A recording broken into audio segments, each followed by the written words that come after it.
Welcome to Trending in Education. Mike Bomber here. Today, we're going to be talking about a company called Emeritus. Emeritus is the global leader in making world-class professional education affordable and accessible. It's something I've been tracking for a while. I'm really excited to hear what they have on the horizon. To get into that conversation, I have Lisa Rohrer here with me. Lisa is a senior advisor with Emeritus, and she's also a board member. Lisa, welcome to Trending in Education. Thanks so much, Mike. Excited to be here. we're excited to have you.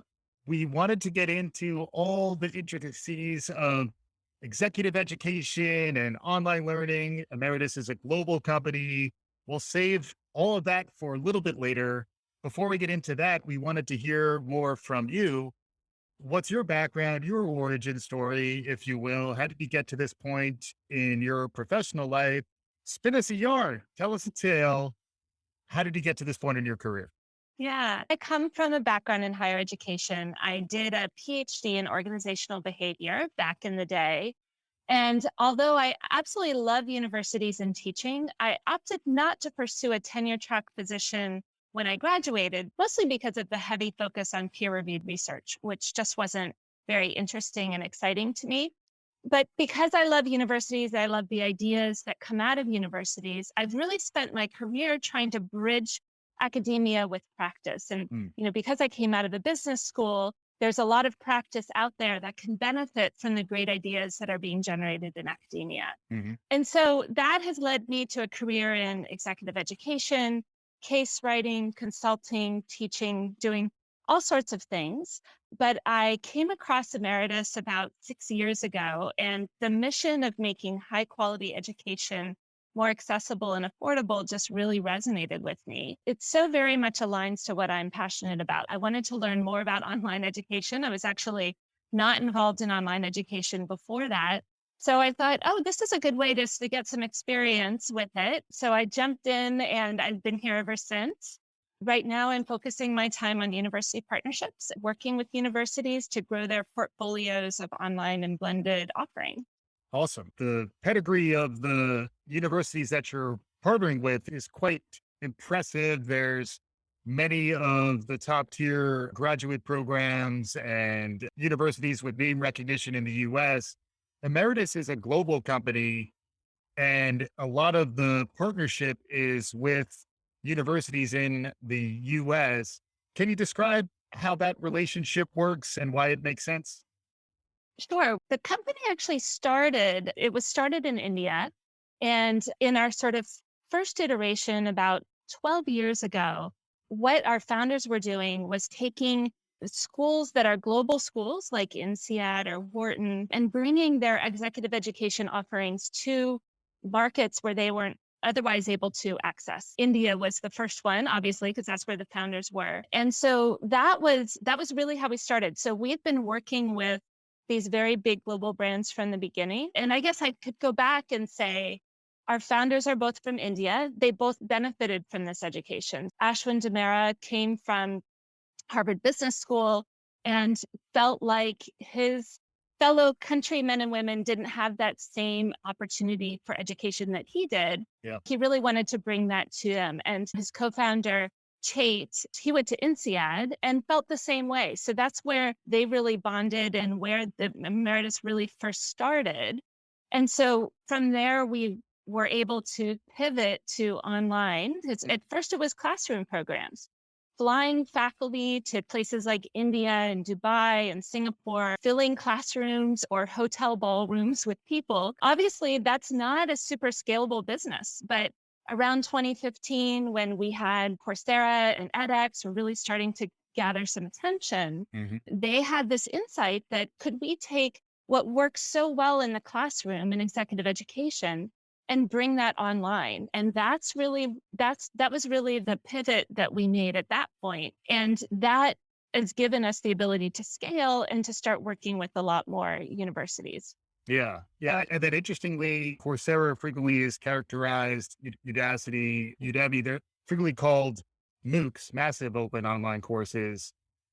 There also is the term SPOCs, small private online course. Is that right? Exactly. Excellent. I knew the acronym. I wasn't sure what it stood for.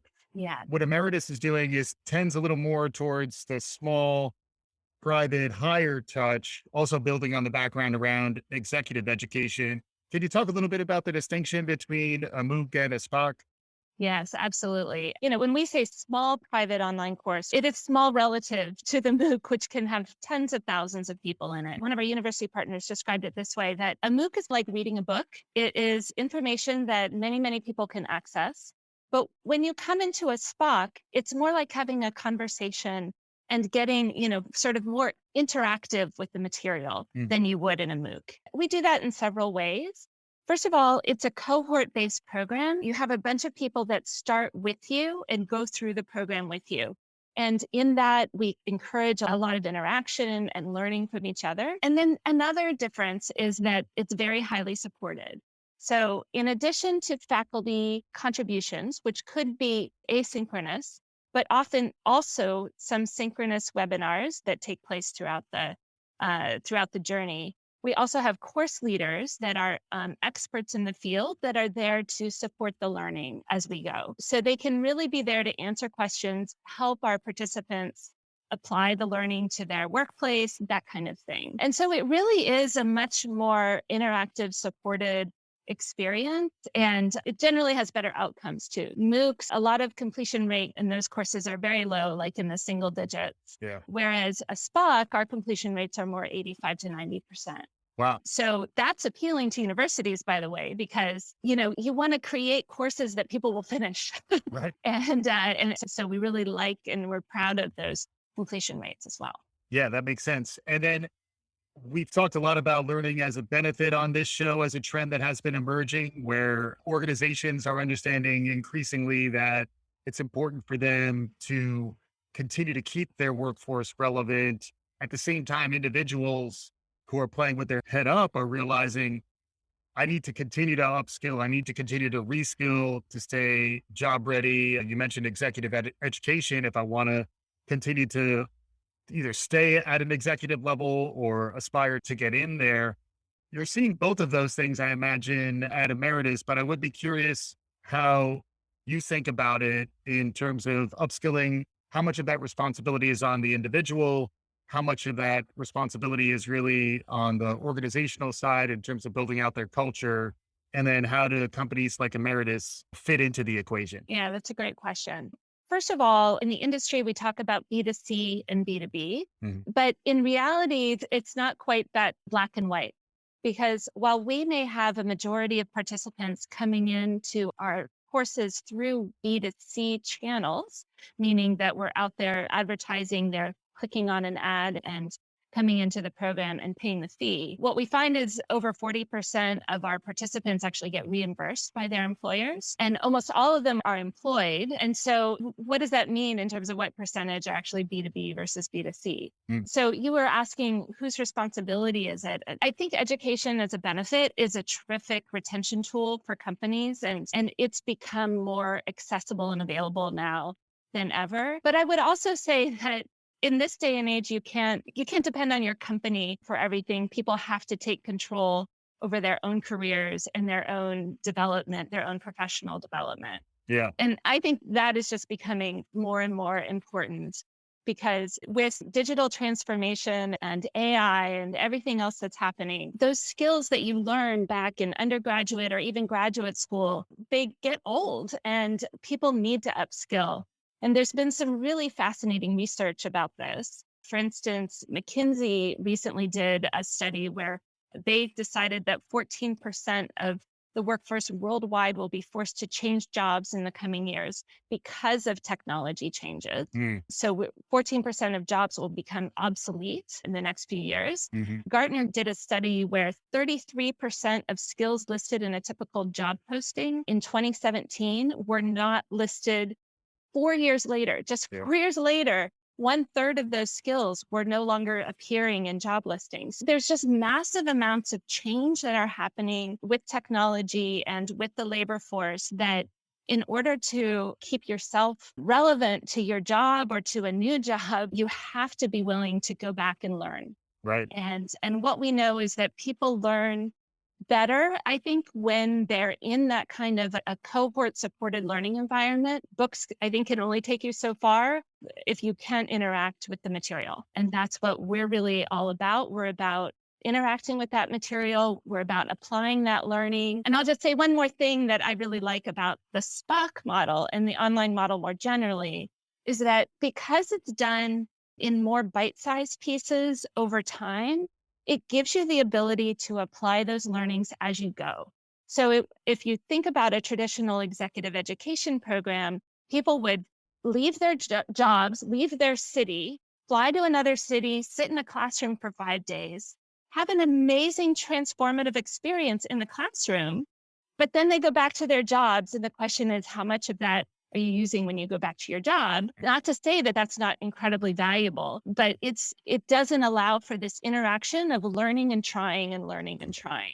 Mhm. And that's what we can do with a SPOC.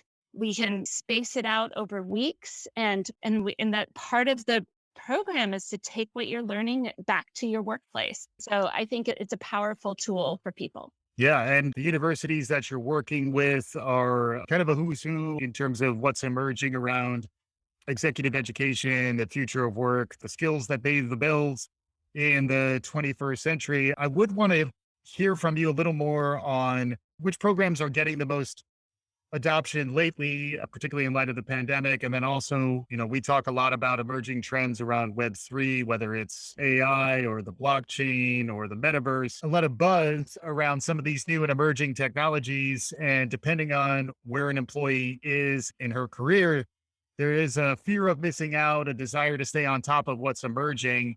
I'd love to hear a little bit of your perspective on how that landscape is changing, what types of programs are popping, and any advice or recommendations to folks on the types of skills and programs that are most useful for someone who's trying to grow their career. Yeah, certainly everything you said about the sort of trending topics is correct, in that there's a lot of interest in learning about those. When we actually are thinking about which topics we want to offer, one of the kind of informal tests that we like to do is what we call the LinkedIn test. We try to imagine, is this a topic that people are going to want to put on their LinkedIn profile? What kind of signaling are you going to make with this topic to your current employer, to your future employer? And that's just a broad sense of how do you think about what topics are going to work and not work. But we definitely see skill-based topics as being very popular and really important. So the example I like to give is digital marketing. So that's not quite as sexy, maybe, as some of the topics that you brought up. But, digital marketing is something that is really core to the marketing profession now, changes very rapidly. People who graduated with an MBA even 10 years ago, that knowledge that they got in their MBA around digital marketing is no longer useful. Yeah. So that's a really great example of a topic there's a lot of demand for. Yeah. And that is getting back to paying the bills. It is a place where if you can adopt that kind of mindset, similarly, product management is another Mhm. higher level framework that's becoming increasingly relevant. You know, you have experience at Harvard Business School and writing case studies for the law school. So Mhm. you're thinking about where folks need to develop new frameworks and new understandings. Are there any approaches? I know your background is perhaps around case based curricula. Are there any approaches that you think are particularly beneficial to developing an executive mindset? Case studies jump to mind where trying to understand what it might be like if I was in that leadership position trying to solve a particular problem. But any thoughts on the approach to the program and maybe a little bit more on the curriculum design? What resonates with someone who might be engaging in an emeritus program? I would say practical is the is the key piece to it when you're in this space. It needs to be something that they really feel like they can do something with. And so case studies are great. And actually we use a lot of case studies, and had some very interesting conversations with faculty who were saying, like, how could you possibly take a case-based discussion and take that online? And we have some really interesting ways of doing that.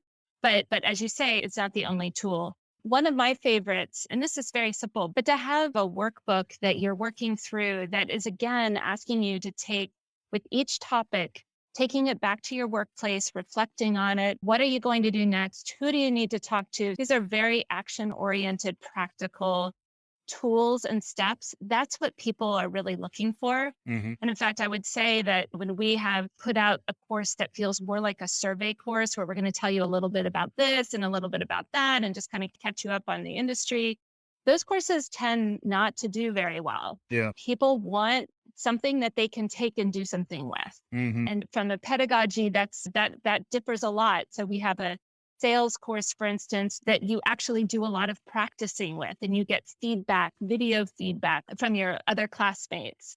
We do a negotiations course where you actually have to do negotiations, and you do those on camera with other people in the class. But then we have coding courses where you have to go in and, you're actually given coding assignments and you get graded on those assignments. So it depends a lot on what the topic is, but what they all have in common is this ability to make it very tangible and applied back to the workplace. That makes sense. Yeah, it does remind me, having left a larger organization where I was in a leadership role and I could identify work and then delegate it. Now that I've left and I'm more of an entrepreneur, a solopreneur, there's no one really to delegate it to. And it is a reminder as we get older, you frequently can advance into management to the point where you're disconnected from actually doing hands-on work that adds value. So I do see that trend as a really interesting one. It does remind me to ask you around the profiles that you're educating. Mhm. Who typically signs on to an emeritus course? I'm a big believer in one size fits none, and we're all varied and different. You're a global company. I'm sure you're kind of all over the map in terms of who you service. There probably is no typical emeritus student, but how would you characterize the folks who are using emeritus to help with their upskilling? Yeah, more likely than not, the person will not be in the United States, first of all. While many of our university partners are US, only about a third, I believe, of our participants are in the US. They're probably sitting outside the United States. Generally speaking, they'll have at least 15 years of work experience. And we do go, because of the topics in the universities we work with, it tends to be professionals. So we get a lot of people that are working their way up the ranks, that are, entering managerial roles and leadership roles. And we have courses that we create that addresses some of those transitions. And in fact, I was thinking about what you were saying about how when you're in a company and you're assuming those larger roles and you can delegate, going back to my example of digital marketing. So maybe you're not the one that's actually doing the Google campaign, Right. but you need to understand the strategy behind digital marketing. So we may have a hands-on course that's really designed for people that want to learn digital marketing and do digital marketing. And then we'll have another strategy course that's designed for a higher level where you can really understand, how does digital marketing fit into your overall marketing strategy? Yeah. So we do think about that career life cycle Mhm. and how we can create touch points and courses at different points in that life cycle. Yeah, makes sense.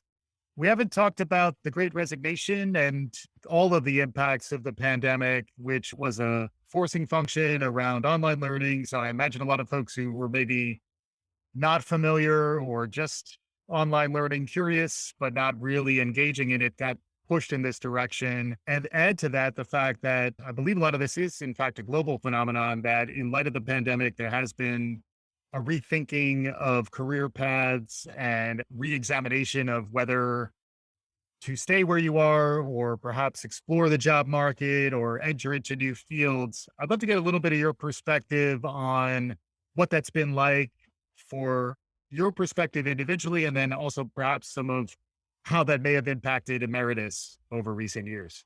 Okay, so a couple of things around the pandemic. You were asking about how that changes learners and their openness to online learning, and that for sure happened. But what's interesting from my perspective is, because I spend all my days working with universities and faculty, one of the benefits of the pandemic was that it got faculty a lot more comfortable with online learning. Before the pandemic, we ran into more of this issue of faculty being very skeptical about whether people could learn online. And so in that way, the pandemic opened up opportunities because it kind of forced everybody into the deep end of the pool Yeah. and got them more familiar with this as a medium. That was helpful.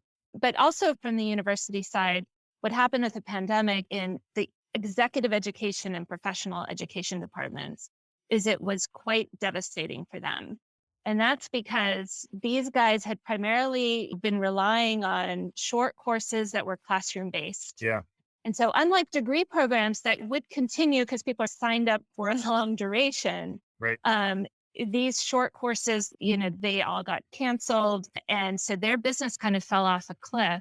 Mm. And these are important revenue sources for the university, these departments. And so it was really a stressful time Mm. in executive education. And so that's where I think we were really well positioned to partner with those departments to think about what's next. How do we make up for this lost revenue? What are the different ways that we can do that? Yeah. And, I think it has fundamentally changed how executive education are seeing their portfolios and their openness to having, instead of online learning being like one little corner of a portfolio, it's taken a much more prominent and probably permanent role going forward. The other thing I would just say is you were mentioning about people rethinking career paths and the great resignation, which I think has been a fascinating part of watching all of this and really causing people to take a step back and reassess. One of the things that we have seen pick up quite a bit of steam is our professional certificate products, which are basically 6-month courses that are designed to help people transition into a new career. Mm. And when we first developed them, we assumed that they would be more for career entry and people would be using them to, maybe 5 or fewer years of experience. I want to learn coding. And so I'm going to go take this course in coding with MIT, for instance. What we've actually seen in the demographics of these professional certificates is almost a similar demographic to our short courses, which is, more experienced people. So people who have quite a bit of work experience are coming into these courses to just do a career pivot. Mm. And so we're seeing quite a bit of that. And that was a bit of a surprise to me, at least, to see that these more experienced people really looking to enter a new career and using these non-credit professional certificates as a way to do that. Yeah.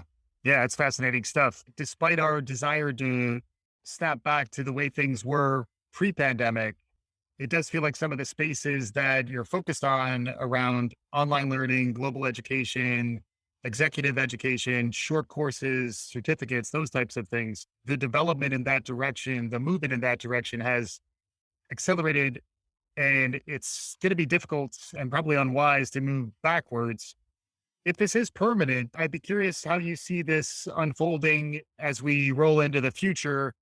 Are there trends in executive education you're noticing? Are there things that Emeritus is doing strategically that you think will position them well for the future? Yeah. When I speak to executive education leaders, which I do quite a bit of that, I would say there are two themes that I hear from them right now as they're thinking about their own business. One of those themes is about format and the other is about channel. Mm. In terms of format, there's a lot of question around exec ed departments about to what extent will classroom exec ed come back. So right now, a lot of departments are seeing a surge, but what's unclear is if that's just a result of pent up demand. People have been waiting for 2 years to come back to these schools and sit in a classroom and learn from the faculty. There is a big question about will that continue and how big of a role will, say, open enrollment classroom education play as we go forward over the next few years. There is a sentiment, at least amongst the partners that we work with, and which is admittedly a biased sample,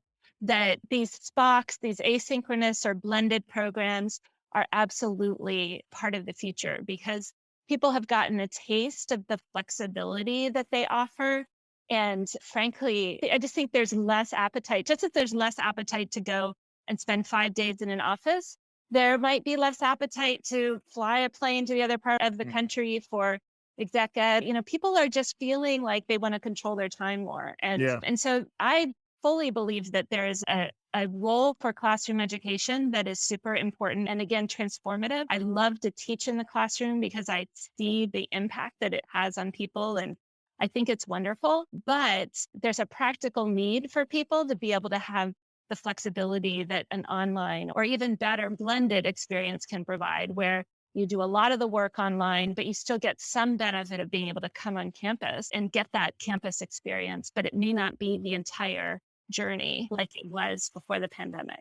Yeah. So a format is one of the areas that I know people are thinking about. And then the other one is channel. So, a lot of the executive education has always been split in many of the schools that we work with between enterprise and kind of the open enrollment B2C. We're seeing is the same challenge that any B2C business has. The cost of marketing is going up and up and up, and that's getting harder. And, I think many are leaning more into the B2B space. And we are also investing in B2B because we see a great opportunity there to access more potential learners and to impact more people. Yeah. So that's definitely on people's minds. I was talking from the exec ed perspective. If I put on my emeritus hat, and say, how are we thinking about the future? The other thing that we're really leaning into right now, which we feel is really important, is regionalization of content and really making content available to people in other countries, in other languages. We think that that is really important part of access. And it's exciting for universities too, because it gives them the ability to access markets they can't otherwise access. So we're putting more resources and efforts around thinking about new ways to reach those markets for our sort of US, European schools. That's very cool. Yeah, it does make me think about both bonding and bridging capital, the ability to connect within your network, people who are like you, people who are in your region, people who are in your country, whatever that may be, your culture. But then also the benefit you mentioned ONSIAD, and I imagine this is the benefit of Emeritus, as well as the ability to bridge and make connections outside of where you might have not had that opportunity had you not engaged in this way. Really interesting stuff. We're getting close to time here, Lisa. As we conclude, I always like to ask my guests, what else, what other trends you're tracking? We'll conclude with concluding thoughts after that. But anything else out there in the world around us that's capturing your imagination these days that may impact education, may impact executive education, but also just might be an interesting trend for us to pay attention to? What else is capturing your imagination? I'll just say one more thing on global, because we just touched on that a little bit. And that is, if you look at the different markets in the world and how they're growing in terms of demand and future demand for education, when you look at the US and European market, it's growing like 1% to 3%, something like that. Whereas if you look at India, if you look at China, Latin America, those markets are growing so much faster. There is such a need for access to high quality education that I think this is an area that universities really can't ignore. It is a growing market that is thirsty for great content and for great insights. And so that's something that we think is really important. And so I would just add that to what we were saying earlier. That's great. And it does make sense because the pressure that a lot of the universities in the US are under to respond to the enrollment cliff and the impact of online learning, which is bringing tuition costs more squarely into the collective consciousness. How much should I pay for these degrees? Are there more effective alternatives available, or are any of them more accessible through online? So I definitely understand a lot of the benefit and a lot of the opportunity that's here. As we conclude here, Lisa, are there final thoughts? Folks got a lot out of this conversation. I know I certainly did, but as we're concluding, what should folks take away from this conversation as we head back to the rest of our lives? I guess in closing, I would say that there's just a tremendous need for flexible and accessible ways for professionals worldwide to upskill. There's just a huge need for that. And online learning is an important tool to fill those needs. And I just really think that for universities, online certificate courses can be a really important tool for reaching more learners at more stages of their careers. And it's also a place where you can do a lot more innovation and be much more responsive to changing needs of potential learners, because degree programs require a lot of time to actually get going and get approved. And so this is a great tool for universities to be able to respond to these changing needs in the workforce. And it's great for learners because it's giving them access to learning in a way that just really wasn't possible, say 10 years ago. And now with growing portfolios, you can learn so many different skills online that just didn't used to be there. I think it's a really interesting and promising future as we think about online and its impact on education. Awesome. Fantastic stuff. Lisa Rohrer heads up university partnerships for Emeritus. Website is emeritus.org. Check out what's going on there. Lisa, thank you so much for joining us on today's show. It's been delightful, Mike. Thank you for having me. And hopefully our listeners are enjoying what you're hearing. If you do, please subscribe, spread the word, tell your friends. We'll be back again soon. This is Trending in Education.